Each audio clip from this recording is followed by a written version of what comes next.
On a vraiment cette évolution de paysage, de couleurs aussi, qui est vraiment très inspirant en fonction du temps, de la saison.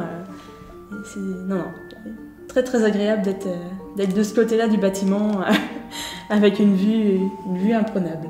Une enlumineuse, mais aussi des luthiers, une créatrice de bijoux ou encore des vitraillistes. Ouvert en janvier 2016, Rive d'Art regroupe déjà 12 professionnels dans 9 ateliers. Chacun y a trouvé un espace où travailler, mais aussi des collègues. Un collectif propice à la création. Tiens, ton petit café. Oh, merci. Ça, c'est gentil. C'est l'avantage d'être ici, quoi. Et du coup, ça fait comme une petite famille, quoi. C'est sympa. C'est sympa parce qu'en fait, on peut échanger. Parce que ce sont des métiers où on est souvent amené à travailler tout seul. Et donc là, il y a un échange qui peut se créer en fait avec tous les autres artisans. Et ça, c'est intéressant parce que du coup, on échange sur nos projets, sur la façon dont on travaille, les thèmes qui nous intéressent pour pouvoir travailler. Et cet échange-là est très intéressant. En fait, on n'est pas isolé du tout.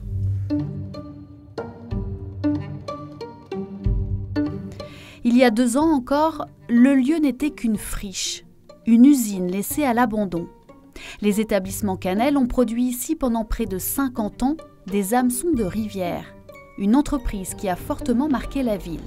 C'est une entreprise qui s'est installée en 1945 et qui a très vite eu besoin de main-d'œuvre et qui a embauché jusqu'à 200 personnes et beaucoup de ponts-de-Cé dans les années 60, essentiellement des femmes parce que comme c'était des hameçons de rivière, on est en bord de Loire, c'était des petits hameçons et il fallait des petits doigts vraiment pour les ausculter, les trier, les mettre en sachet, en boîte, etc. Et la marque au Lion d'Or était très réputée pour ces hameçons robustes et la qualité vraiment de la production.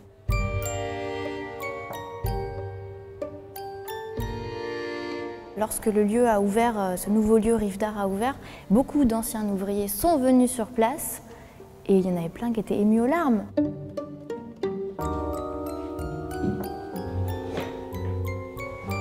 Redevenu lieu de création et d'innovation, le site reprend vie et s'ouvre même au public. Les artistes accueillent les visiteurs une semaine sur 2, les vendredis après-midi.